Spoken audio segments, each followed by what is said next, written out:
say that's some shit cause I know that you ain't what you gonna do, what you gonna do when karma comes and fucks you. Life's a bitch and I plan to make the most of it. Judge me like you something to show for it. Preaching for the preachers and I'll be a teacher. Shit flows out your mouth and I hope you choke on it. Playing this game, you think I'm insane? But I'll prove you wrong while I'm making the most of it. Think that I'm lost, but still play fast. I got news that's fresh, poison out for you. I'm breaking all the rules tonight.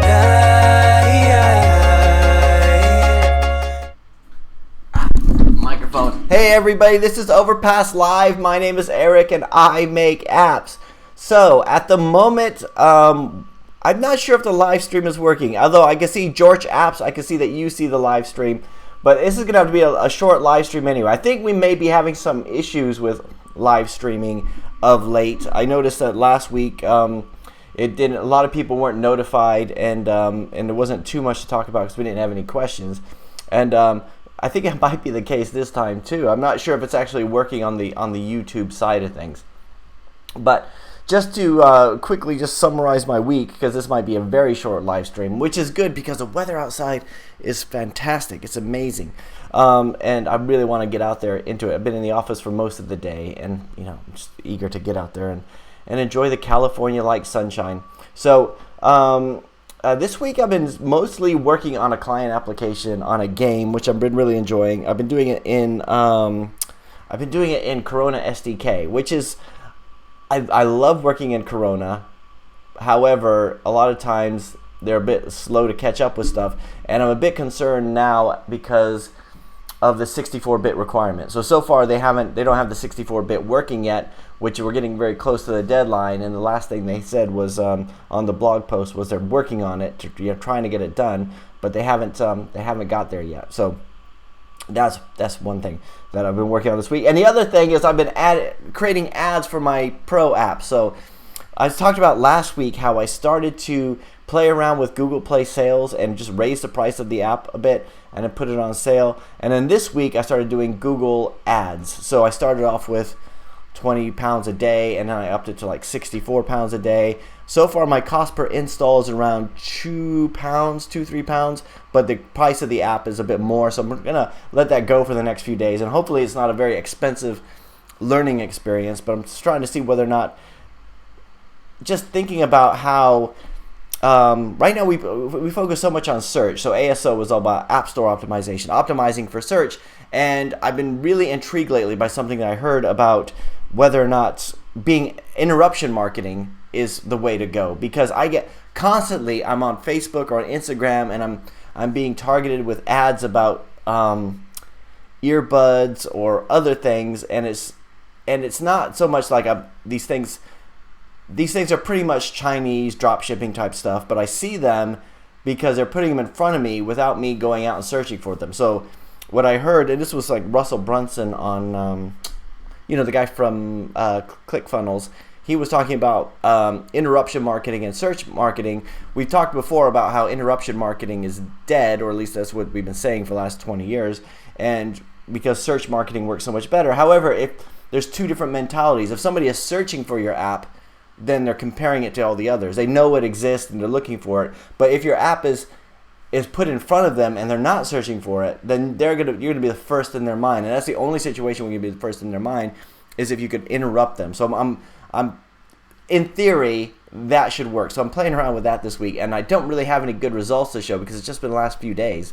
But I'm hoping to tell you guys about it coming up soon. So I'm kind of eager. So the whole thing with advertising it has always been, if you put $1 in, get $2 out, perfect, right? And then you just put as much money in as possible. If you put 80 cents in and get $1 out, you're still making a profit. So you just have to figure out a way to do that to get the profits up. But if you're putting in $1 and getting 80 cents out, then obviously it's not working. So most of the time with the free applications, which are ad revenue, that doesn't work. So I'm trying with the paid application to see whether or not I can actually get this to work.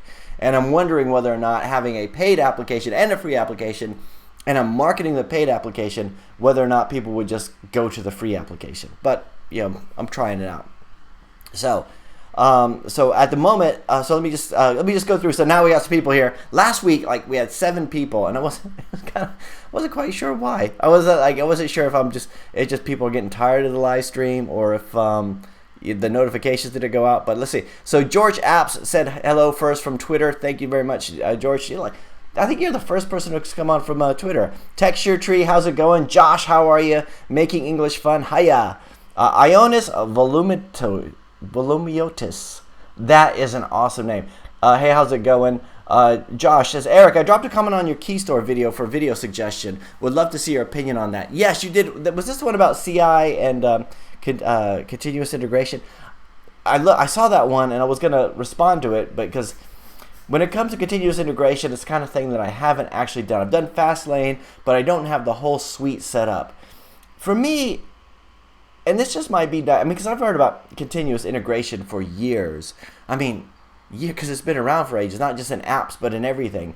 And it always seemed overkill to me to have continuous integration. Like, it always seemed like it's always building, it's always, every day it's building, right? And depending on, regardless of whether or not you've done anything. And to me, it's always just seemed like it seems wasteful, although I realize that there's no manpower being expended there, and it's better to catch those things as early as possible.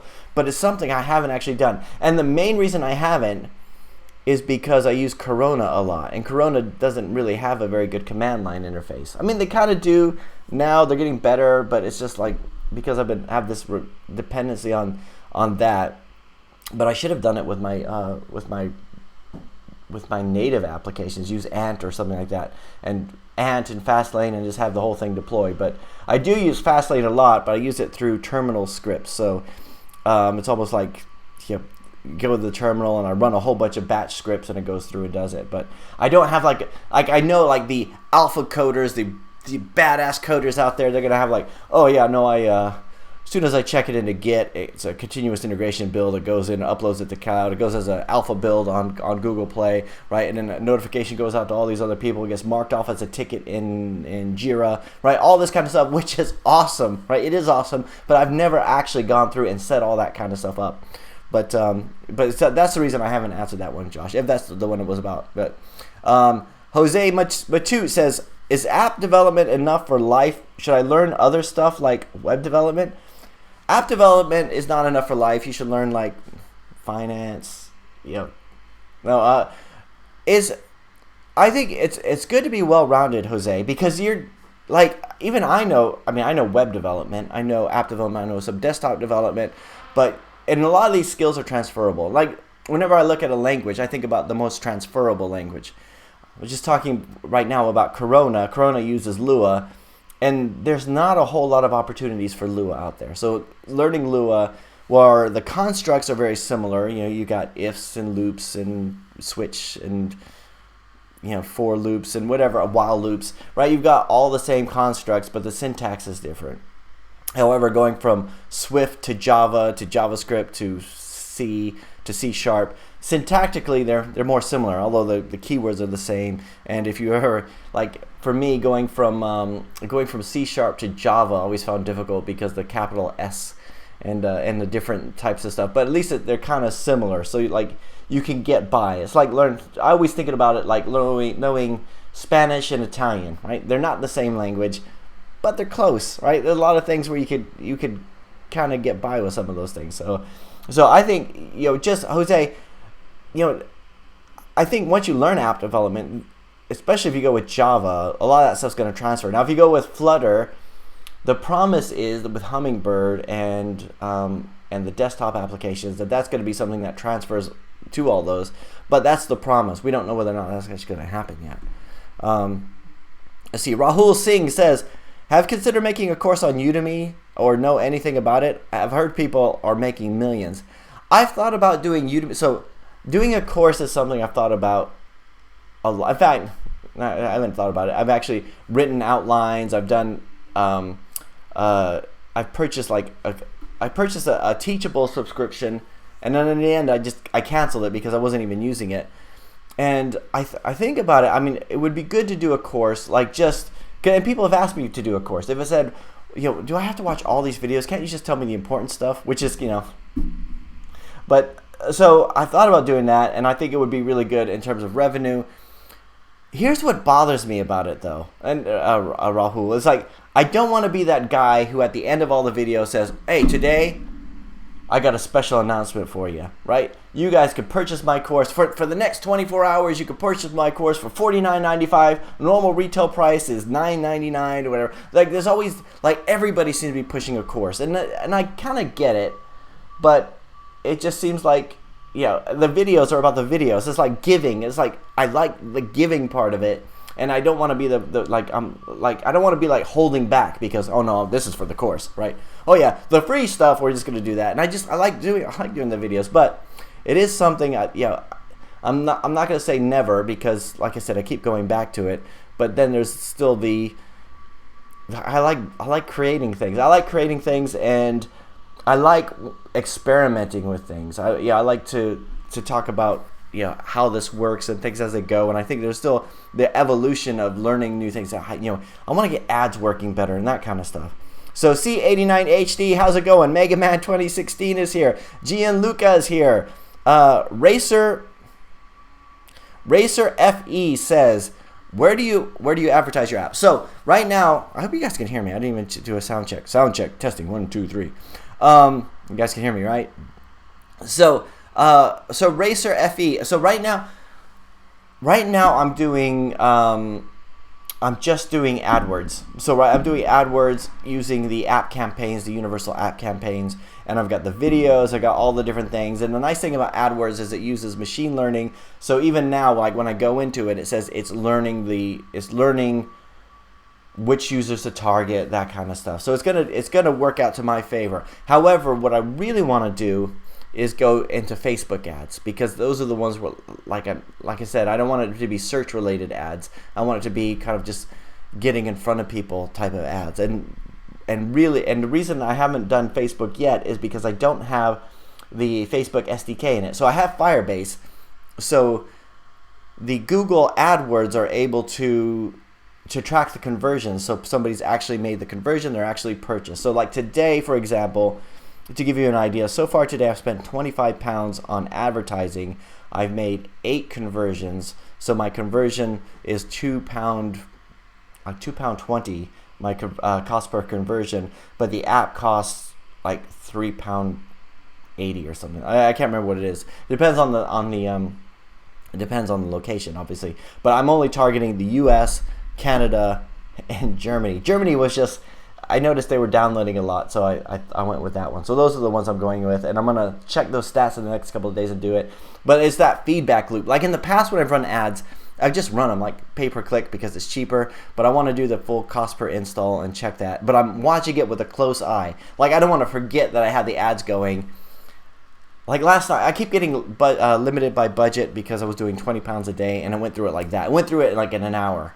The first day, and then I thought, okay, I'll increase it a little bit, and then I was like lowering my target installs, and then I wasn't getting any impressions, and then I raised it, and then it recommended going to £64 a day, and I thought, ooh, that's a lot, and then I went to £64, and I was like, now go to 128, and I'm going, it depends, like if it pays off, then I'll do it, but this is like these early stages. This is where you're watching it going, ooh, I don't want to forget, like go a week, forget, and then I rack up hundreds of pounds of have to pay Google, and I haven't made anything. So I'm watching those numbers very, very closely. Making English Fun says, would you mind giving your opinion if I'm ranking on the right keywords? Yeah, let's have a look at it. Making English Fun, what's your app name? I can't remember. John Mullen. John. The advice on your channel is starting to pay off. Since I made Since I made changes a while back, I'm seeing more users finding my app, better conversion rate, etc. That's amazing, John, because your apps are doing pretty well already. That's really good. That's great news. Christopher Anubago says, "Sup, Eric? Sup, Christopher? Sup, Chris? Sup? Sup, Eric? I was wondering if you knew how many reviews, ratings it takes to be highly visible. My guess would be about 1,000 based on all the apps I've seen on Sensor Tower." Yeah, I mean, I suppose it depends on the category too, like what your actual competition is. But yeah, the more reviews you can get, the better. And I know there's all the people who they talk about. oh, I do black hat, like, which is like just cheating. They're hiring, paying somebody to do the reviews, which is something I haven't done. But I will beg for reviews. I will go through and like that pop-up comes up and says, please review the app. And it's like every app does it. It's such a...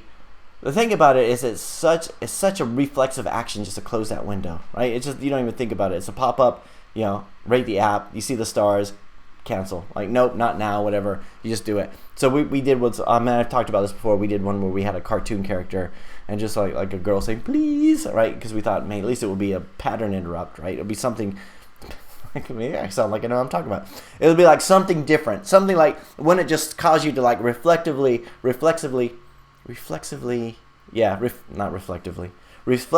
close that pop-up. So that's kind of we do that. Yup Bright says, hi Eric, my AdMob account terminated continuously 3 accounts. What could be the reason? I'm never getting any email about the issue. Please share your thoughts. You're not getting any issue. You should check your spam folder. You should get some email. That's the thing about the are you able to log into it at all anymore? Because you have that, not the resolution center, that's the Apple one. You have that one window, which is, there's that, because it used to be that you had to rely on the email to find out what was going on, but now they have that, and I might be confusing it with the Google Play Console, but like Google Play Console, if they remove your app, we had this happen this week. We have a client where we release the app, and I don't get the emails because I'm just they granted me access to the account. So I go on the next day and it says removed. So I have to say, and they don't tell you what it is, and they say check the email. So I had to go to the client, ask them if they had that email, and it was a privacy policy issue. So which is easy to fix. So we just did that and did it. But like AdMob, you should be able to at least go into the console and see it if you can still log in. I've never been suspended yet, right? So I don't know how that actually how that affects you, like what that looks like in terms of doing that. So if I start to sweat a little bit, by the way, guys, if I start to sweat a little bit here, I turned the fan off because it makes so much noise, and it's a beautiful sunny day here. So I was this close to putting the videos outside, just like taking the laptop outside, except you would see me doing this, trying to read off the glare off the screen all day, and it would be So Ioannis Volumiotis, I'm going to learn that by the end of this live stream. I'm going to learn that name. I am porting my app V Radio to iOS these days. Do you think native ads between radio station would help monetize, or should I stick with interstitials only? I think interstitials. Here's the thing. I've never used native ads. I've heard really good things about them, but I've heard really good things about a lot of things that when I try them, they don't pan out. Interstitials work well for me. I mean, interstitials pay better. Interstitials they're more in your face or more annoying. And you think about it, put yourself in an advertiser's point of view, right? If you're gonna be paying for advertisements, what are you gonna pay for? Are you gonna pay for, it's gonna be in the listing somewhere, and if they scroll down, they'll see it. Right? Or you're gonna pay for a full page interstitial that pops up in front of you. Now, I'm saying that as if you would obviously go for the interstitial, but now that I think about it, maybe you would go for the native ad because it's not, you're not, when you see an interstitial pop up, it's the same way as you see the ratings one. You might just go close it, like ad pops up, close it, ad pops up, close it. You don't go, oh, what's this? Oh, it's this app's on sale. No, you go close it immediately. But if you're scrolling down a list of things and you see something that's embedded in and it looks the same as everything else, you might pay more attention to it. So maybe it would be more worth paying for native. How's that for a wishy-washy answer? Now I'm thinking maybe I should run some native ads on my apps. For my apps, on other people's apps. Making English Fun says, if you search for the phonics games or CVC games, fun phonics games, I have like 6 to 8 apps on 15 on App Annie, but my income levels are pretty low. Sorry, this is Making English Fun. You think I'm going for the right keywords? Let's have a look. I'm going to share my screen here. And I assume we're talking about Google Play, right?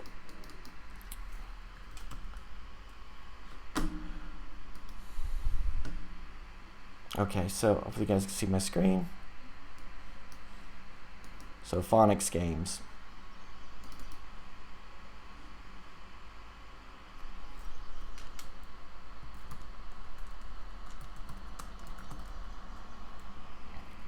of fun phonics games.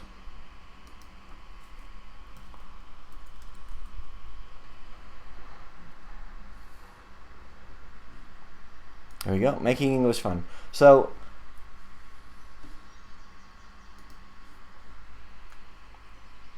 you seem to be ranking pretty well for some of this stuff. But let's have a look at what's your most popular one? Let's have a look at Phonics Hoppin'. Well, this is the featured one. Have a look at this. We'll have a look at this on App Annie.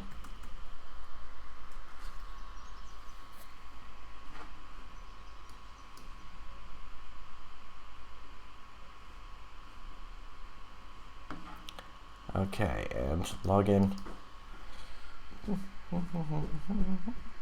One of these days I'm going to do a video on App Annie. I know I've done one in the past, but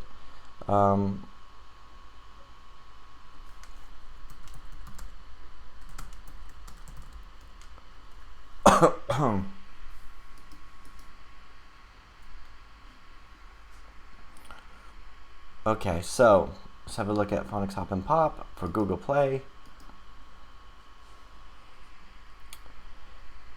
Do you think we should have background music? Should we have some sort of background music when we do the live stream? Like just, you know, like I'm not saying like actual music because we don't want to get taken off YouTube, but like just something where like every so often I'll watch a video and there'll be this constant looping music in the background, and it kind of wears away at you. This kind of anyway, that was just my my chit chat while I wait for the screen to come. So your Phonics Games ranking number 5. That sounds really good. Phonics Games, CVC game, CVC, Phonics Play, Phonics Game, Phonics UK, ABC Player. I mean, it looks like you're ranking pretty well for these games. I mean, how are you doing? You got daily ranks. Are you ranking for anything? So, so you're ranking in the top 500. Well, that's not. So you're ranking in the top 100 in education and family. You're ranking well in, well, okay, highest ranks. So, okay, it's not really going to help us.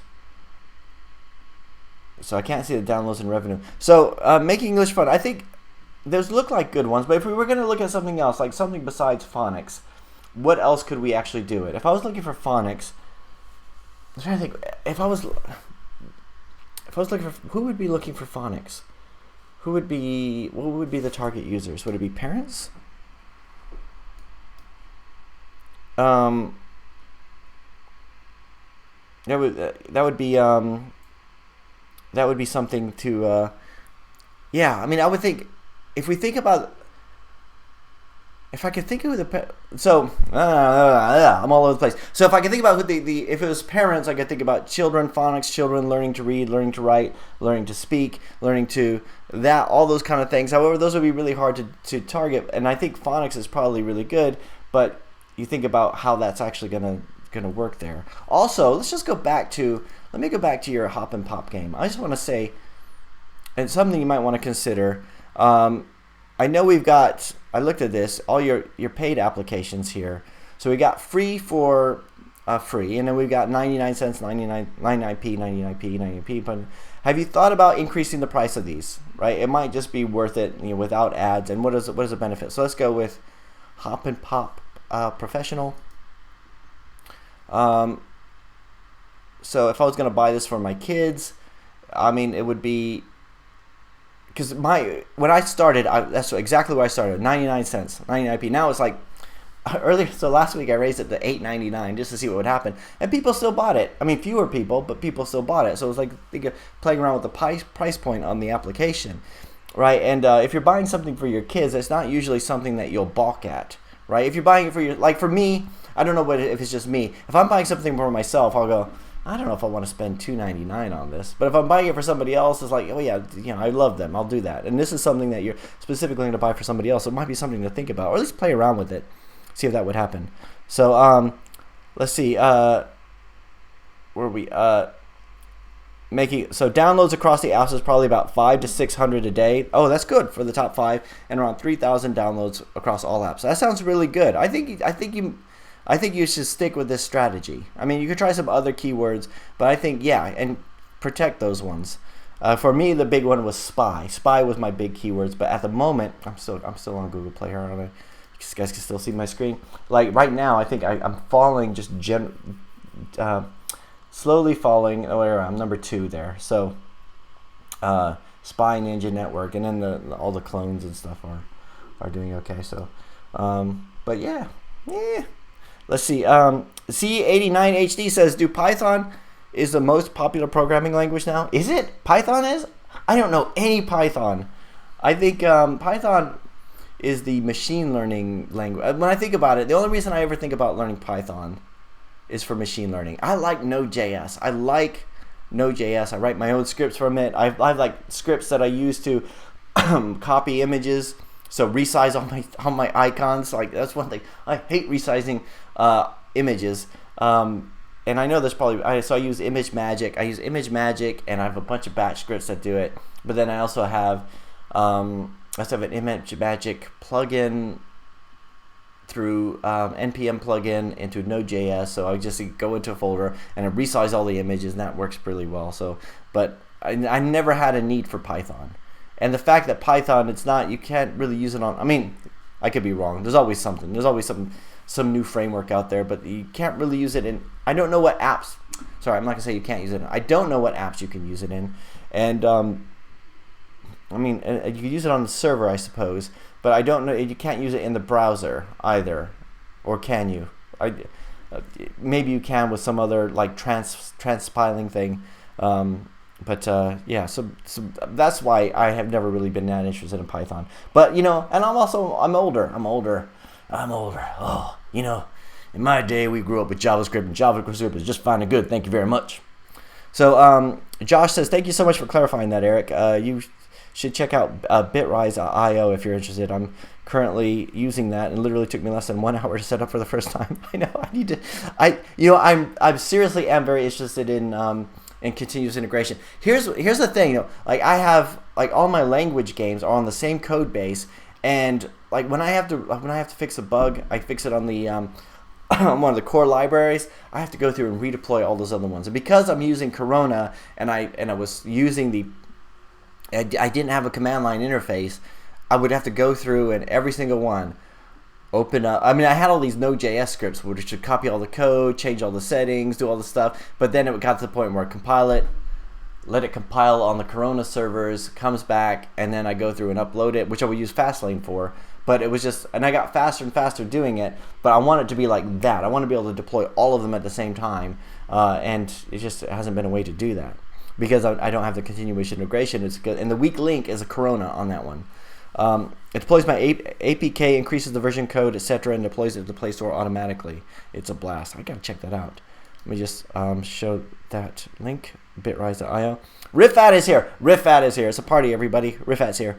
Hasayam, hey Sam Susi, hey, how's it going? Rohit Goswami, how are you? Doxty Tech says, hey Eric, ever tried Facebook page advertising for any app? Is it relevant? Facebook page advertising. Are you talking about like advertising a Facebook page or advertising your app on a Facebook page? I've tried Facebook advertising, and for me, because I would always go for the free version, I'd always advertise the free version, and it doesn't pay off because the cost per install was too high, especially for a free one where you make like 10 cents. Like from ads, maybe you make 10 cents from a user. Like, and then there's that you're not gonna get an install for that much. Not on Facebook. So now, but I'm really eager to try Instagram ads and Facebook ads on my Pro version because I've raised the price. And now, if I could keep the cost per install below that, then I could keep funneling money into it, and that's what I'm really trying to see if that works. And now the fact that I've said that, all the copycats are going to do that, but but again, I'm like half a week into this, right? I've got all this client stuff to do, which I should have been working on, and I was kind of like, I'm just gonna try these ads on this thing, but I want to go. So the next steps would be to put the Facebook SDK in the application so that I could track the full journey. I need to be able to, I want to know how well it's paying off. In the past, I didn't even bother doing that. I would just say, oh, I got so many clicks to this, and then I would look at them disparately. I would think of, I look at how many clicks we've had on the ad versus how many additional installs we've had, and I make the conclusion that, oh, it must have been the result of that, but you don't really know. And the nice thing, because I have Firebase installed and Firebase Analytics, it can check through that on the Google side, but I really want to do the Facebook ads because that's the one where you get in front of people. So I'm actually really excited about it. If this works, I'll be one of these things. You know what's funny about doing apps is sometimes you'll try something and think, I wish I tried that years ago, and it's always like tweaking something, trying something, and it's like, this is the one thing. Like I would never pretend like I have all the answers because it seems like I'm always still experimenting with things, and I think. And the reason I think is that I think the market is growing, the market is maturing, the same way that the web market, e-commerce matured, where in the early days where everybody was starting their .com website and there was this gold rush in the web and nobody was buying. Even I wasn't buying. I was a web developer and I didn't want to buy anything online, including on Amazon. I didn't trust anybody. This is like 2004, and now it was like, you buy everything online. Right? It's retail is suffering because that market has matured, and I'm hoping that the app market matures. Right? It's not the end of the world to say, oh, I paid $3.99 for this app, right? And I think the rest of it's going to mature as we go. So I'm hoping that's what I'm hoping, and that's what I'm experimenting with. So CH89. C89HD says, Eric, you were so awesome. Thank you very much. Brian O'Shaughnessy, hey, yo, Eric. Yo-y with an E at the end. Yo, Brian, how's it going? Rifa says, we are getting close to the new MVP. Would you have time to go over it? Remote Skype session works. Yeah, that would be cool. Let's do it next week. I don't think I'll be able to do it this weekend, but that would be cool. Ferry is here. Wow, that's unlimited ROI. Hey, Ferry, you made it. I was just on the phone with Ferry before. Ferenc Klasonsky, for those guys who don't know. Just on the phone with him a few minutes ago. Let's see. Mega Man 2016. Why not target the UK? I don't know. You know why? I think the only reason I haven't targeted the UK is because I live in the UK, and it was like, I think I should add the UK on it. It makes sense, but I think I was just kind of like, it's like, if it doesn't work out, like, I don't want the ad to be shown to somebody and they say, Eric, I saw your ad, it's annoying, whatever. I don't want that. Like, so I thought I'll try other places first, and if it works, then I'll do it in the UK and test it out. So that's the only reason I haven't tried the UK. It's more like, I don't want to be like, I don't want somebody to say, oh, that's Eric's, I know him, and I'm going to click on it, because then it would just waste money. So, let's see. DoxyTech says, is it profitable to advertise your apps, make ads with your apps? Is the ROI good?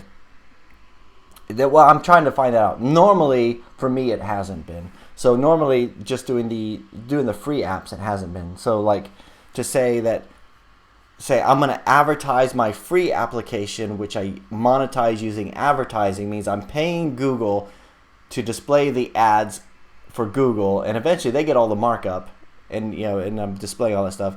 And I don't think it works really well with the free app. Now, if you have in-app purchases and those work, then it does. The nice thing about using the Google ads is that you could target, like you could say, I only want people who are likely to make in-app purchases to be advertised. Like, you could target those people, which I think is really cool. I don't know how it works, but supposedly it works. And one of the reasons that I started with this thinking about the machine learning thing was I saw this, I think it was a TED Talk last year, where somebody talked about how they're using artificial intelligence and machine learning for advertising, and which makes sense. But the thing about machine learning and in deep learning is that eventually the developers don't even know why it's doing what it does. It learns as it goes.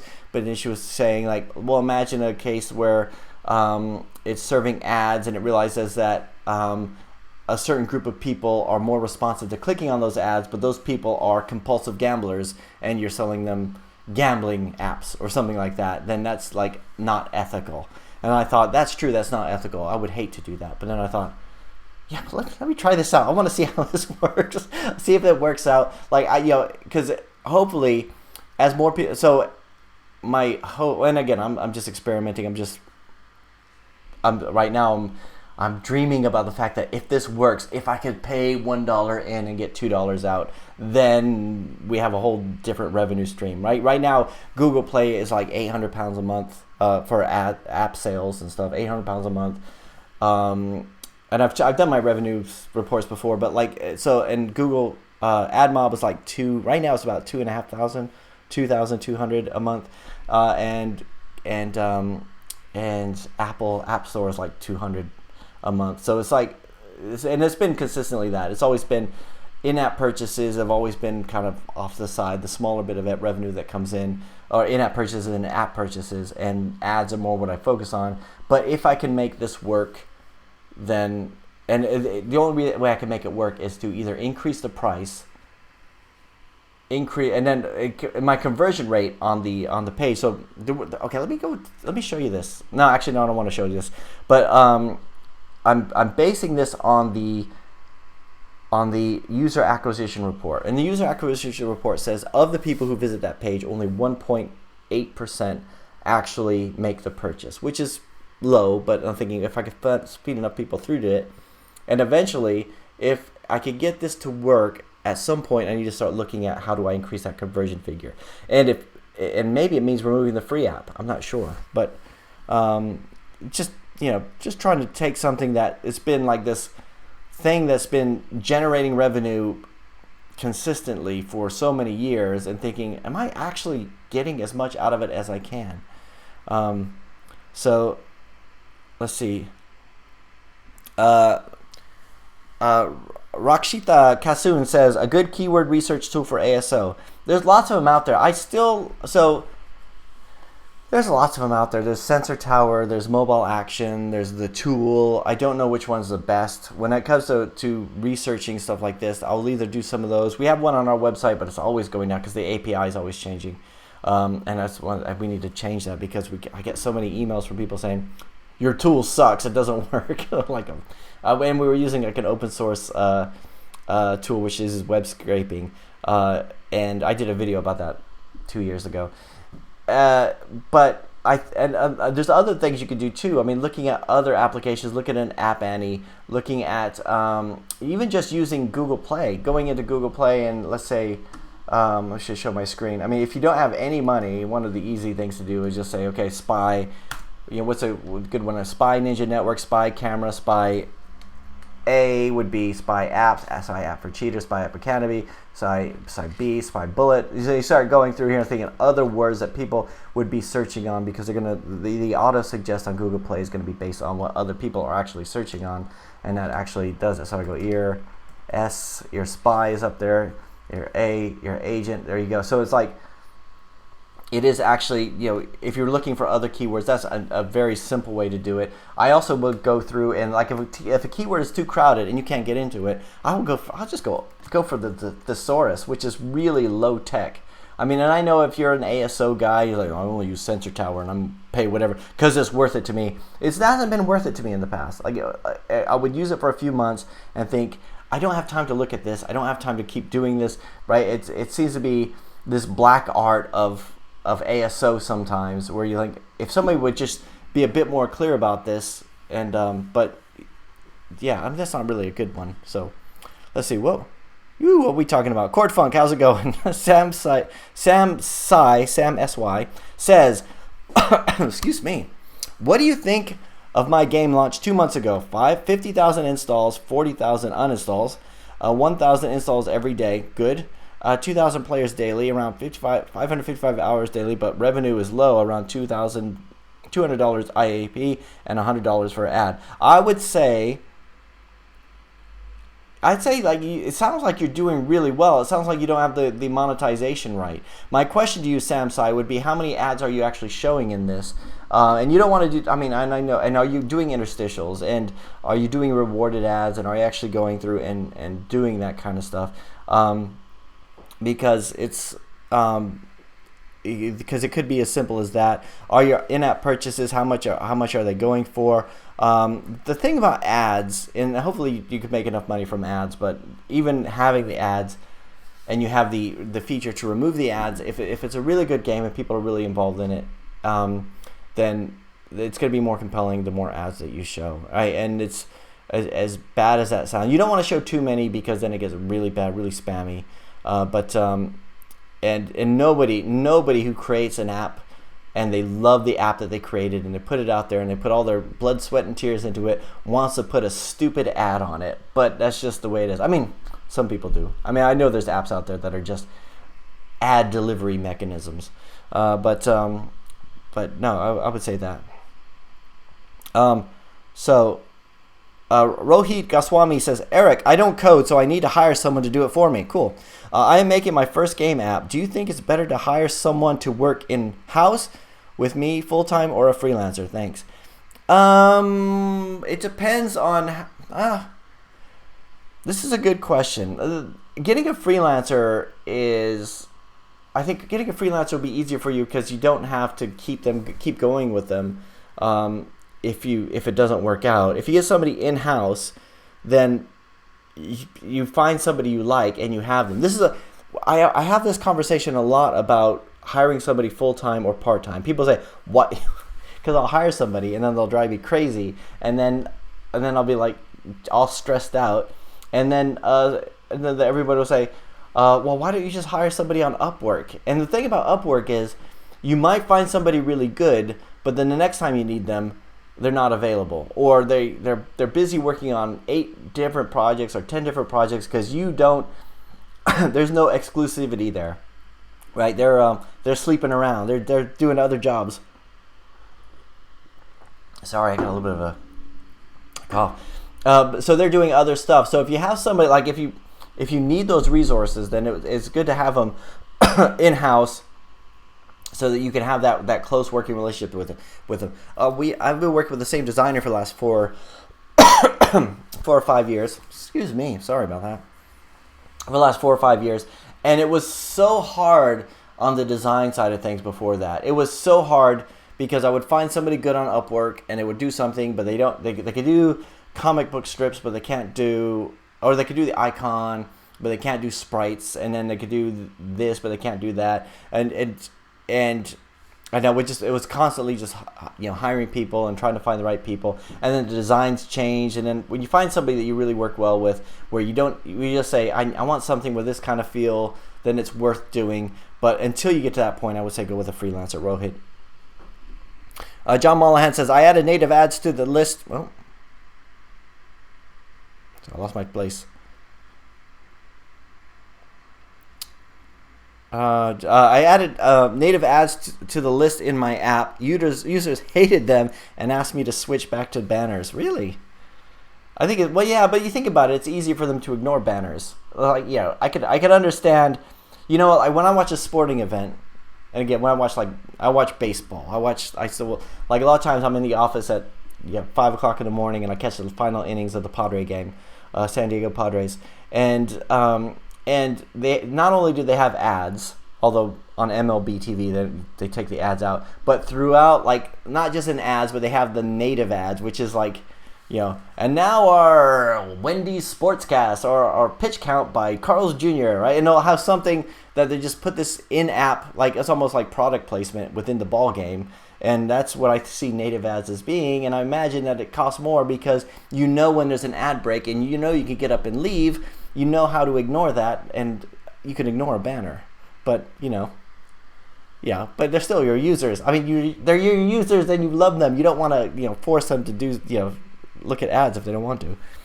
Silak says, are you currently running ads for your apps, or do they rely on organic traffic? Most of them rely on organic traffic. Most of them do, but I have done ads in the past. So I do ads for the free versions.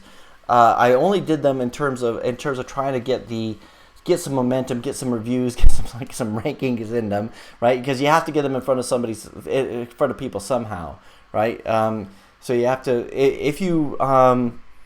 if you release an app to the App Store, and there's millions of apps on the App Store, which there are, but there's say 100 in your category, 100 in your niche, then if you're at the back of the 100, nobody's going to ever find you. So you need to find some way to get in front of people. Now you could go and that's what you have to do. You have to jump up and down, wave your arms and say, look at my app over here. And sometimes the only way to do that is with an ad, is to get the ad in front of people so you get it up to the top, and then hopefully you get a bit of momentum, get some reviews, get some positive feedback, get some juice in there that it can start to move up the ranks a bit more, right? Because you're not going to do it all through keywords. You might. It depends. If the keyword's unique enough, you might. But so you need to think of some way to do that. Now you could also do it going on social media and trying to push it out in front of people. And if you could find all the different ways. The whole thing about it is, how do you get in front of people? People don't know your app exists. How do you get them to know your app exists? And if you're using ASO and your app is in a category, in a niche of 100, then it has to be at the front, or it might as well not even exist, or it has to be in the top part of it, unless you can convince people why it's better, right? And if they're looking for, I use the same thing, currency conversion, currency calculators. I'm looking for a currency calculator, and I already know I'm looking for a currency calculator, then that's what I'm searching for, and I'm comparing all of them. If I don't know that I'm looking for a currency calculator, and I'm being interrupted by an ad that says, hey, if you travel a lot, you should know what these currencies are, then I might say, oh yeah, I do need a currency calculator, and I would go for the advertisement. So the interruption marketing versus these search marketing. Doxley Tech says, you should start a hashtag like Overpass Apps Questions. Choose the best ones and answer them on the live stream. Answering one by one is not sustainable for long. Just a thought. I know, I think about this a lot. I think, I never like to leave the live stream unless I've answered every question. And sometimes these live streams go pretty long. And I did so. I had Neil on our team helping me, and he's not on our team anymore because I just couldn't keep. Well, it was never mind. I'm not gonna go into that. But he was like, one of his things was, we need to be a bit more structured about this, and which is true. I just think we're just sitting, we're just having a chat. That's what I like about the live stream. I have no preparation coming into this, and I started putting in my calendar an hour before the live stream. Come up with some topics to talk about, because if nobody shows up, you can feel really stupid, and that's what happened last week. Not very many people showed up last week. I felt pretty stupid. No questions to answer, no nothing. So, however, sometimes it's like I don't even do anything. I'm like, live stream's at 10 minutes. Run up there, turn the camera on, and it's nice to just have a chat. We're developers. Right now we have 44 developers here, and we're just hanging out, and I like that. So I don't like the idea of, hey, put your question in this whatever, and if you're lucky enough for me to choose your question, then whatever. No, let's just talk. And sometimes the rest of you guys will do answer the questions too, which is great because we're all developers here. John, maybe you should have some background lo-fi music. Yeah, maybe some I just can't. It'll have that porn vibe to it, right? Hey, I'll grow a mustache. Oh, this is Eric. Hey, what's up? What's up, baby? Yeah, what's up, girl? What's up? What's up, girl? This is Overpass Live. Alejandro Pernia says, maybe some instrumental elevator light music. Oh, God, we're still on the music thing. Yup Right says, thank you for thoughts, Eric. And my AdMob account's unable to log in both on AdMob. Oh, that sucks. I'm from India. My impression is about 5,000 per month. I'm a beginner. Making it fun. On sales, I only get about 10 to 15 a month across all apps. The apps are aimed at teachers, parents, so I guess it wouldn't hurt to try to put the prices up. Yes, put the prices up. Put the prices up and see it. There's a whole argument about perceived value. So, if you're going to buy something and something costs more, you assume that it's going to be higher quality, rather than if it's cheap. That's why. If you could buy the same product at dollar store and in a more expensive store, but the one from dollar store will seem cheaper because it's that. So it could be exactly the same materials. There's that. And then also the nice thing about educational apps, and I've had this happen, especially in the iOS store, where you could have someone go in and buy 100 copies in a day of a certain application because if they're giving it to their students, they don't want to have ads. They don't want to deal with all that kind of stuff. So let's see. Jose Coimbra says, using Corona now 64 bits? No, apparently not. So according to their blog, unless they changed it in the last 24 hours, because I've been watching this. So let me just do. So for those of you who are Corona devs, which is, I'm sure there are probably maybe 2 of us. I don't know how many there would be. But let's have a look at the screen here. So the last thing I read on the Corona blog was and it was like it gets scary when you start thinking the blog hasn't been updated in a month. Oh, please be updated. Yeah, here it is, 28th May. Corona 64 Google Play apps, and they're still working on it. So they're still hoping to do it. And basically, they go through and say, when you get this survey from Google, tell them this, right? So it sounds like it sounds worrying. It sounds worrying to me. Bizwajit, hey, Bizwajit is here. Hi, Eric. I missed your last live Q&A. I made sure not to miss this one. Yeah, last time, I think it may have been something with the notifications, because we only had like 7 people on the live stream last week. And I wasn't sure if it was because you guys are all getting tired of me. You know, now I only get it twice a week. I'm getting over the hill. Don't know what I'm doing.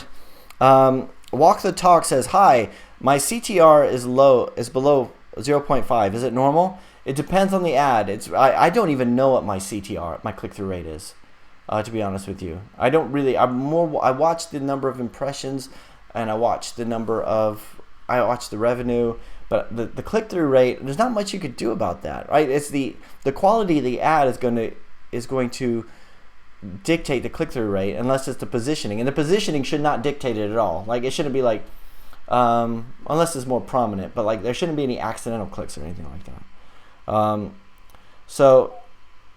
Play a 4 game says, tell us exactly we can promote our games, please. There's loads of ways. There's no exact way, right? You're doing, like I said, you're jumping up and down on the table, waving your arm, saying, look at my app. That could be through an ad, that could be through search, that could be whatever. Like if somebody's searching so let's talk about the different ways that people are going to find your app. They're going to be searching for it because they know that something exists and they're searching for something similar. So what are they going to be searching on? What are the keywords? And are those in your title? Are they in your description?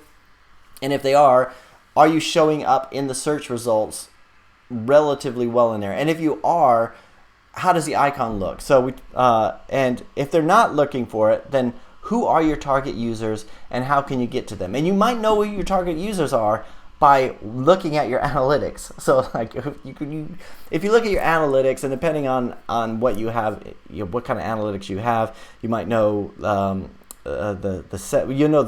country, the language spoken. You would know you might know the gender. You might know the age group, but maybe probably not. Depending if you're not asking for that details. Or if you're using Facebook, they'll know more about that. So you know who your target. So you find out who your target users are if you don't know who they are already, and then you could try to advertise to them. Now the thing about advertisements is they cost money, and if you're not making anything through the app, then it's not going to work. And this is the whole chicken and egg thing when it comes to this. Every time I hear an ASO guy, like a professional ASO guy, they talk about spending money on ads and the lifetime value of the user. Right, and most of the time, when you ask for specifics on it, they don't actually have that. They're just a lot of talk. Not most of the time, but a lot of the time, right? It's if your app is not monetizing well enough, you're not going to be able to make money through ads. And this is something that I'm always going back and forth on. How can we make this work? But yeah, play a 4 game. So so let's talk about how to. So they're either. There's A, B, and C. Yeah, A is they don't like your app. B is they don't see the point in your app, and C is they don't know your app exists. Most of the time, they don't know it exists. So how are they going to find it? And you need to get it in front of people. And then you got the other side of things. And looking at your user acquisition report, you have, is it showing up in search results? If it is not showing up in search results, if you're not getting any page impressions on your play page, then there's something wrong with your keywords. You have to look at your keywords, look at what are people searching on, what kind of organic traffic are you getting through there. If you're getting page views, but you're not getting the downloads, so the next step, then there's the icon is part of the page views, so that they're clicking through. So think about a normal search results. All right, let's do this let's do this live, just to see. So let me go through. I'm gonna do. Let's go back to Google Play. I'm gonna type in. I'm gonna do spy. Let's do phonics, because we already did phonics tonight. Nobody jump on that keyword, because that's taken by making English fun. So I type in phonics and I can see, okay, I've got all these. The next one is like, I might just go straight for the top one, right? Or I might say this one is actually leaps out at me. So next thing is the icon, right? The icon, the title, right? And also the rating, so I see the number of stars, all the things that would attract my eye. If I go through and I click on, sorry about this making English fun. I don't know why I'm going as somebody else's. Let's go to one of yours. Here we go. So if I go in here, the next step would be, do I actually, so I've got a page view. So on the user acquisition report, I have a page view, right? But do I have an install? If not, then what was it about my screenshots that didn't get people doing it? What was it about the title? What was it about the icon? What was it about the description? What was it about the reviews? If you have a nasty review there, like one review and it's nasty, then you need to get some more reviews on there, even if it's your own, right? Just something out there nobody should have one review. And I know it's different. There's 10 reviews here. It's different because different locations, but like we just constantly check the reviews. If somebody says something really nasty, we want to say, hey, we're sorry you didn't like it. Lots of people do like it. And the reason we say that is not so much for the user who left that review, especially if it's a really nasty review. We've lost them as a user, but I want it for other people who are looking at that to see that we care, that we're not trying to just put something out there. And if somebody says something incendiary, and they have, like, there's a virus in this app, which is not true. I don't know what the motivation is there, but if somebody says something like that, I definitely want there to be a response to that one. I definitely want to see, I assure you there's no virus in this app. If you have a virus, you got it somewhere else, because this was compiled here and all that stuff. So we want that to be there. And responding to the reviews sometimes responding to the reviews will raise the ratings. So sometimes people will leave us a 1-star review and they'll say, we're really sorry about that, we'll work on it, and they'll go back and change it to a 5-star review. I mean, it's very nice of them. They'll rethink their position, think, I'm glad somebody's listening, and they'll do it. I'm not saying they do it all the time, but it has happened to us probably about half a dozen times over the last few years. But mostly they're responding to the reviews for other users who are looking at those reviews, right? If you go on anything, if you go on Amazon, I mean, if I buy something from Amazon, I'm looking at all those good reviews, and I see like 3 or 4 bad reviews, I jump straight to those bad reviews. What are they saying? Why? What would be bad about this thing that I'm about to buy? And then the nice thing would be, if they say it was delivered late or something, right? Something that's not relevant to the product, then that's, it would be nice to see the like a response for the person. Or if they say it didn't work on my phone, whatever. It would be nice if there was a response from the developer saying, really sorry to hear that. If there's any way we can help, drop us an email. Something like, just so you know that the support's there, right? So, boy, that was I think I've lost. You guys, anybody still with me? Let's see. The pirate programmer, the pirate programmer says, pirate programmer, I'm going to say this in the way that you would wrote it. Hi, Eric. It's the first time watching live, and I always watch your live videos after the live stream. Thanks for your videos. Thanks very much, pirate programmer. I appreciate it. Mustafa Buyu Bulgusu. I hope you guys are all enjoying how I butcher everybody's name. My last name, Wroolie, Wroolie. My whole life, people have been saying it wrong for some reason, and I don't know why. It's not an English name. It's Norwegian.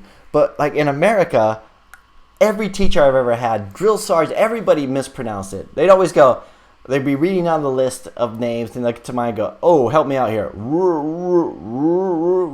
and I'll say it's Wroolie, right? It's simple. But for some reason in England, people seem to get it right the first time. I've very rarely do I hear my name mispronounced over here, which is, I know you guys, who cares?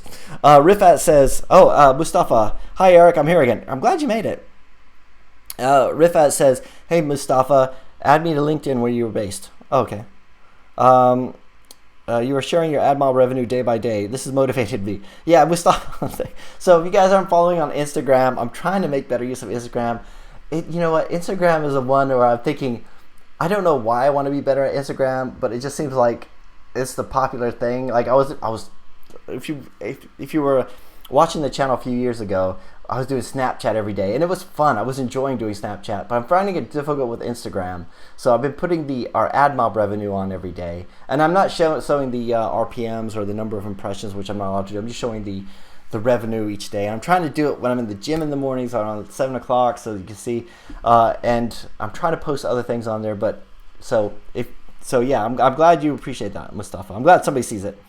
Wannabe App Maker says, "Hi Eric, I would like to start making apps. Should I start with Flutter and Dart as a beginner programmer?"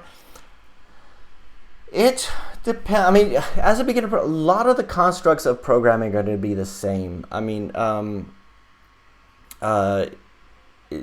so I think whichever language you go with, I think you'll be fine. Dart is very similar to other languages like JavaScript, and I mean it's not the same, but if you go from it's easy to go from one to another, right? Once you start thinking in that way, you start thinking, okay, when's my entry point? Is it the main function? Is it, how do I actually go into?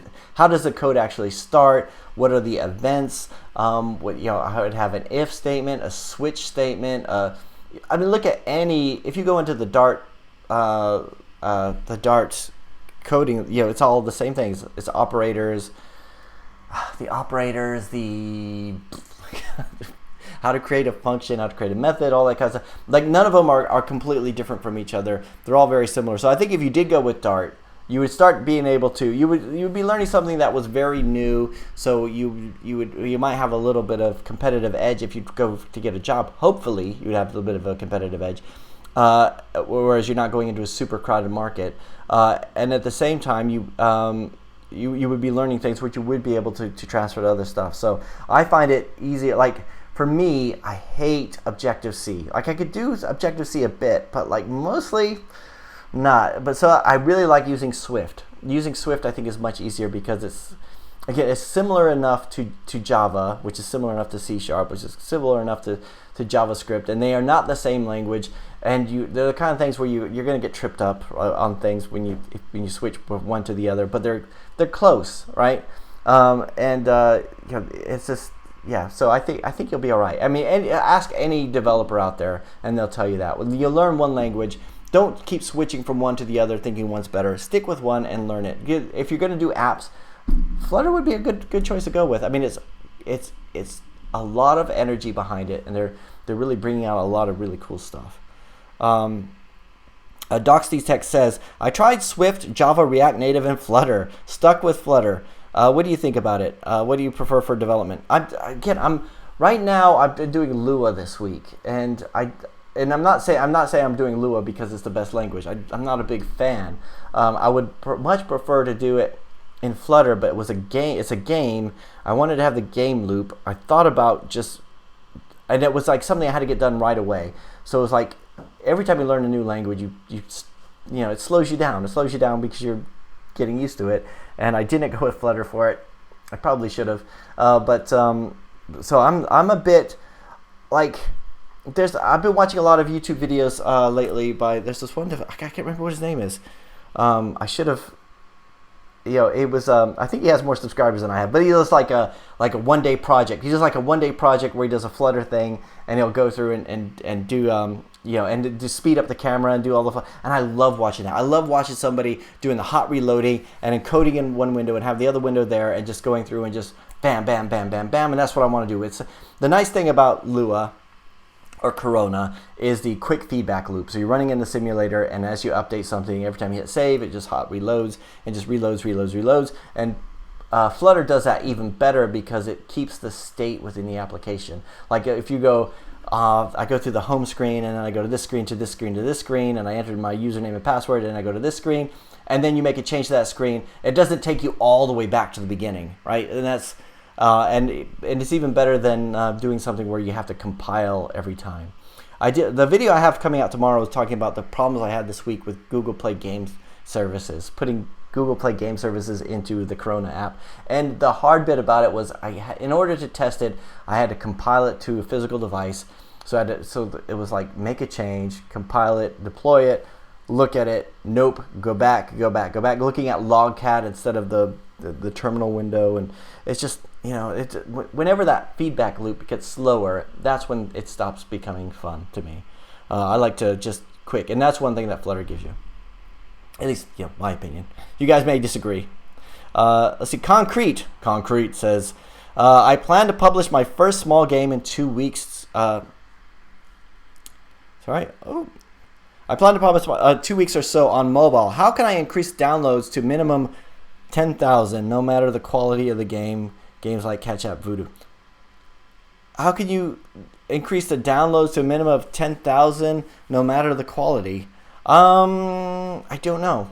I think, if you're going to get it in front of all those people, you have to advertise, but then, no matter if it's really bad and the first 5 users leave bad reviews, then that's kind of, it's going to be really hard to get the 6th person on there. Live for Tech, hey, how's it going? Yep, Bright says, when should we start advertising in-app? I mean, how many daily users is a good time? Will it make approval easy for AdMob and Medium.net? For me, I've just done it in the beginning. I never saw a reason to wait. So I put ads in there at the very beginning. And it's not like we've tried. A few years ago we had this idea. For like a news blog, and it was such a distraction. It was like your classic shiny object syndrome, where it's like, it's not an app, it's not a development, it's not anything related to Overpass, but I thought, let's see if this works. And so we started this news. It's called the Tech Sensei. It's still there, but now everything's automated, and it's just like junk, right? But what I wanted to use was Taboola ads, and Taboola is you see them on all kinds of websites. They're just really spammy and stuff. So I wanted to use that. But of course, in order to get that, I had to show how many daily users I had. I had how many daily users. So it was like, AdMob isn't that way. Like, you don't have to demonstrate how many daily users you have in order to get approved, right? At least I never have. You should just be able to go through and do that. So, Jay Matthew, hey Jay, how's it going? Says, hey Eric, when doing social media for your business, do you use your business account or personal account? Friends tell me to use my personal SM accounts for networking. Thoughts? I'm conflicted by this all the time. So I always use my personal one, and then I realize that, well, that's not really helping, because the nobody will go to the Overpass one, because the Overpass one is just becomes marketing stuff, and that's no good. So and like, I've got my team doing stuff, so we got like a lot of stuff on our Instagram, for example, was quote images. So like, if somebody leaves a really good review, we'll take that and we'll make it into a quote images using Canva or Adobe Spark or something like that. But then after a while, it's kind of boring. So recently I started going back to the Overpass one, because and there's 2 reasons for this. First of all, the Overpass one is like, I mean, it's like, the audience for Overpass are going to understand the app stuff. The audience for Eric could be app developers, but it could also be like friends of my mom. Like it could be like people from high school that I knew that have followed me. Like, they're not the same. So like, at least if I do it on the Overpass channel, if I talk about something like in-app purchases or something, I know that it's the right audience. So at least I know that it's the right people. Whereas if I'm gonna, and I've just never been very comfortable with doing the normal social media stuff, like the very frivolous stuff. Like today I had a salad. Have I ever said that? Well, today, here's what I had for lunch. Here's what I do this. I just, I feel like I have to talk about something at least a little bit substantial, which made doing the day, when I was doing the video every day, made it a bit difficult, because I kind of in my mind saw myself as doing I'll do a vlog style thing. Well, I'll just do it like a day in life. So today I'm just going to hang around the office. Today I'm going to do this. Today I'm going to do that. But then I thought that would be boring. It would be like, so I thought, today we're going to talk about this topic. And then after a while, it's kind of, but it got fun. I mean, there's no complaints there. Jacob, but anyway, yeah, so it's the conflict of it. Like, I know Gary Vaynerchuk, I don't know Gary, but I mean, like, as his account, I think he says do it personal, because it is your personal thing, and you can express your own opinion without the opinions of the company. But if you're an indie developer, they're kind of the same, right? So for me, although I have other people in the company, It's mostly my opinions anyway. So, but maybe one day, like if Overpass ever got big, right? Like if I ever decide to go that way, then maybe I would go to my personal account. But yeah. Jacob Pompey says, how many impressions per day or month do you generate on average? On average, I'm going to have a quick look. You guys can't see my screen, can you?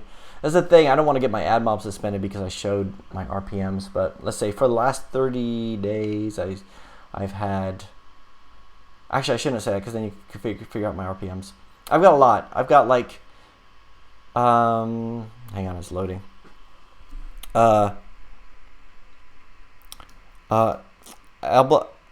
Abelardo Torres says, check out aptweek.com for keyword research. Okay. Tim, how's it going? Denise Spencer, thank you for your time and dedication. Like it informal and personable. Great. Thank you very much, Denise. Denise, you're what? Denise, I assume it's a woman's name. We don't...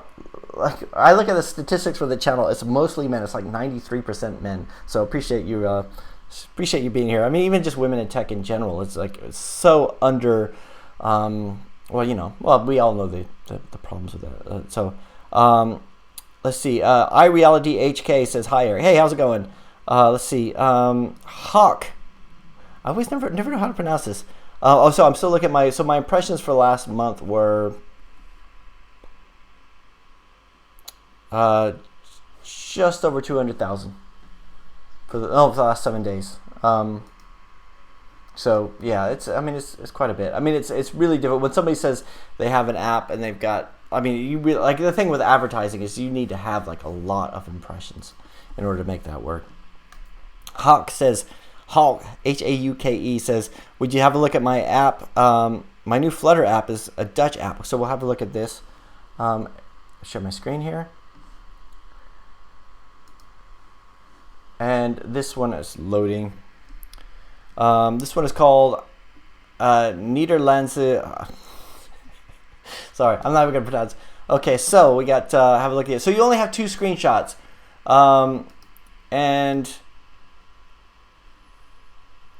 but you do have, like, at least you have something on here. I'm afraid Hawk, I'm not going to be very good at what it actually says, obviously, but so I think the icon looks very. I mean, you could do more with the icon. But one of the things, and I see this a lot, and I was the same. When I released my first app, I didn't even do the screenshots. My developers did the screenshots. They had 2 screenshots, right? And you have so much opportunity there. So you could, you should use as many screenshots as you can, which I think is 8. And that way you can show different parts of it, even if it's not the same. If you only have 1 screen in your application, you could do something else with the different types of stuff to do. So. But you have 0 installs so far. Oh, you just released it yesterday. Okay, cool. iReality HK says, does Google Play allow another copy of a free game to be published paid because there are no ads in it? Yeah, I do that. We just saw that with Making English Fun. So we have the free version and the paid version. And some people, and you could, the free version you have in-app purchases. So if somebody wants to try it and it makes sense that somebody would want to try it first, right? They would try the free version and then they would decide if they want to upgrade. And sometimes they just want to get the paid version and not have to worry about that. So one of the emails I get a lot is, I bought your app and I changed phones and now I don't have it. This sucks. Or it'll be like something, and I was like, no, you bought it through Google Play. All you have to do is restore it. If there's the same account, it should be fine. Just restore it. And then also through in-app purchases, you should have a restore button so that somebody could go through and do it, unless you do a consumable or a subscription-based application. PY Dev says, my page views are constant, but suddenly impressions are very low. What is the matter? Not sure. It could be something to do. I don't know. I haven't noticed that. Robert Petra says, hey Eric, what's the weather like today in Great Britain? It is beautiful. It is sunny. Like, it is really, really hot. And tomorrow I think it's going to be the hottest day of the year. The only reason I'm wearing a button-up shirt, not a t-shirt, is because I had a meeting this morning and I had to go out and, so I wanted to look presentable. but yeah, it is hot. I'm going to go sit outside after this and it'll be cool. Aiden Mac, hey dude, hey Aiden, how's it going? Chord Funk, yo Eric, yo Chord Funk. Can you try my same? It's Jurgen. Jurgen? Mustafa says, hey, although my last name is really long and in another language, you could read it. You are great. Okay, cool. Objective C is trash. I agree. Objective C is trash. All you Objective C people out there, you hear that? Yeah, we're calling you out. It probably is. Every time you have something low level, it means you could do more with it, right? Every time you try to, like, this is one of the things with app builders and app builder software and like Visual Basic. I remember being a Visual Basic developer, and people would talk down about it because you could only do so much with it. I mean, you're basically making form applications because it was a higher level. It wasn't low level code. I mean, it was low level to a certain point. There was a lot you could do, but it wasn't. Every time you have something that's higher level and can allow you to do more. I mean, could allow you to work quicker. It means you take the flexibility out of it. So an Objective C is probably very, very flexible, but it's also very hard. I just, at least to me. I mean, yeah. Milan Ivankovic says, the last few days I've only around 35 to 50% ad mob impressions for all requests. How can I improve it? Mediation didn't work for me. So do a check on, see if you can find out. So, I mean, I get that on some of mine. Like, I had one where my fill rate was really low, and then I realized I had a bug in my code where I was making the call twice. Or, like, I was, so what I was doing was I was preloading the ad and then only displaying it. So I'd have more requests than I was having impressions. So, like, even though I had it preloaded, it never actually got displayed because they didn't go to another screen or whatever. So stuff like that can happen. Also check to see the location. Maybe you're serving ads in a place that doesn't have a lot of inventory, and just see if you can narrow it down to find out what it is. But like a lot of the times, if you have a lot more requests than you have impressions, it could be that you're preloading them, and you should be preloading them, right? You should be, when you show one ad, you should already be loading the next one, just in case. Ada Max says, Google Play says my conversions are 18% lower than average. Do you know any way to identify apps similar to mine in a high conversion rate so I can see what they do and copy mercilessly? It's difficult to say how many downloads people have. The only thing I could tell is that one at the bottom of the Google Play page that says 50 plus, 100 plus, 10,000 plus. I mean, it's really difficult. BizYG says, applying the Google Play services and testing in Unity game was a nightmare. This is all week, just Google Play game services. I just was authenticating against it. Why is this not working? And it was just like, because you're relying on a third-party thing, and it's like, in the end, it was a footprint of the app. Oh God, it was a nightmare. And I was on Stack Overflow for ages trying to find out and Stack Overflow is like, I had that problem. Here's what I did. Hey, this fix it for me. Hey, it doesn't work for me. And then it was like you're reading through all these threads and you're trying all these different things. And there's always somebody in there who says some kamikaze thing like, what you should do is delete Android Studio, delete the Android SDK, and reinstall it all again. It's like, look, dude, I'm not going to do that. There's always somebody who has something like that. Fixed it. Let's see. Is LinkedIn useful for mobile developers? I think it would be useful if you're looking for a job. Like a lot of the stuff I get in, I find through LinkedIn. So, but you have to optimize your profile. If you're looking for clients or you're looking for a job, it's B2B, it's LinkedIn. If you're looking for app downloads, then I wouldn't say it is. Just because when people are on LinkedIn, they're in like a certain, in my opinion, people are in a certain mode of thinking. When I think of LinkedIn, my opinion of it hasn't changed in the last few years, but I know a lot of people say it's getting better in terms of a social media platform, but I still think of it as being Facebook with ties. It's everybody's trying to impress everybody else. Everybody's selling, right? Everybody's selling, nobody's buying, right? And where as opposed to the other social networks where people are just sharing, right? But I know other people who use LinkedIn really successfully. And my whole LinkedIn strategy has always been, if somebody sends me a LinkedIn request, I accept it, right? And it usually means I'm hit up with spam immediately. So somebody says, so I get all these messages. So like I'll go in and I'll say, oh, I've got another 20 LinkedIn requests today. So it's approve all. And then like immediately I'll get like 5 or 6 messages saying, hey, thanks for approving my my request. Like obviously you're interested in whatever, business coaching, life coaching, something along those lines, or might download my new book or whatever. And I'm just, for me, the more connections I have, the more it brings me closer to somebody searching for app developer in the future. So let's see. Impact says, I would do both. Just post about your developer account everywhere once in a while on your personal. Rodrigo says, I failed today's live stream. I'm here, though. What's up, gangsta? What's up, gangsta? Thanks, Rodrigo. Objective-C developers are nice, but not the language. Hala Madrid says, hey, Eric, could you share some information regarding ad mob violation for accidental clicks on interstitial ads? How can I solve this issue for my game? First of all, you want to make sure that you put the, when you're developing on your device, make sure you have the test device in your code, right? And the thing about it is that will change from time to time. You want to make sure that you never, ever, ever, ever, ever accidentally click on your own ad on your own device. Make sure you had a test device. And so, like, if you look at the code for some of my apps, I'll have like add test device, and I'll have like 20 devices there, and I only have like 2 devices, but every so often the GUID would change, and I have no idea why. So it's constantly going through and doing that, making sure that never happens. And in terms of like whether or not somebody else goes through and does it, I don't know how to do that. I mean, it's called sabotage. I mean, ad sabotage, which there actually is a part on the Google Play terms and conditions, like for appealing it. Like actually I have to go in there and say, somebody's trying to sabotage my application.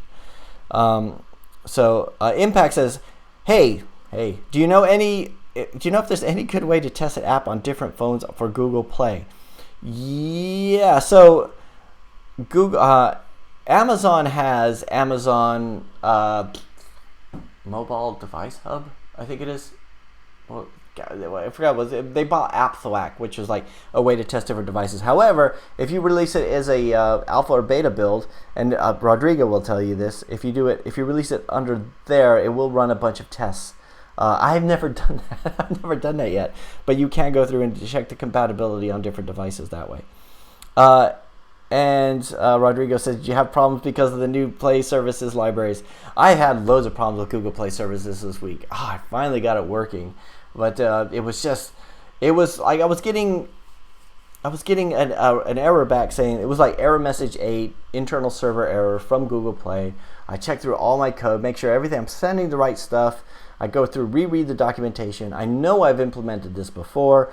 I'm just going through, and then I get to the point where I delete the Google Play entry. It hadn't been deployed yet. I had no live users, but I publish it, like thinking, I'll publish it just to see if that's what it needs. And then I was like, then I don't need to publish it, so I went through it and changed this, deleted the draft of one I did before I published the one, and in the end, it was on the Google project. It was the fingerprint was different there than it should have been, and I went through and changed it, and then everything started working. But this was like 2 days, like just. And after a while, and with the heat, it's getting warmer, and I'm just getting more frustrated. And but in the end, finally got it. So that was it. Rana says, "Hey, React Native or Flutter? Flutter, go Flutter." Anyway, we've answered all the questions. We've done it. We didn't even have to take a poll of which questions we're going to answer. So, hey, everybody, thanks so much for coming to the live stream today. It's always fun. I keep saying we should do this on Monday because I always feel so much better after the live stream than I do before. And it's really nice to talk to all you guys. And we do one last question from Ravi, and then that's going to be it. And we're going to have a great, fantastic weekend. All of us. We'll all individually go out and have great weekends. Ravi says, "Hey Eric, I'm going to release a game a game this weekend. Do you think A, does it matter which day and time I release the game? I don't think so. And B, do you know of any icon comparing service to compare against each other? Yeah, so use Google Play. In Google Play, you can run experiments, but you need to have traffic going through in order to make sure those experiments work. But I would say run, do that. So I have a couple of them to find out which one actually works better. And if you only get like 10 downloads, it's not going to really work. If you got 10 people visiting your play page, that's not going to give you any. You need to have like a good source of traffic, but then at least you could compare them. But I would say just release it with the icon that you like best to initially. Let that go about a week, and then start doing all that stuff. So anyway, thanks so much for joining the live stream. I have the Overpass Insights video out tomorrow. And we'll do the live stream again next week. I hope you guys have a great weekend. Next week is 4th of July. Yay! And on Thursday. So have a great weekend. I'll talk to you guys again next week. Bye. And it's pizza time.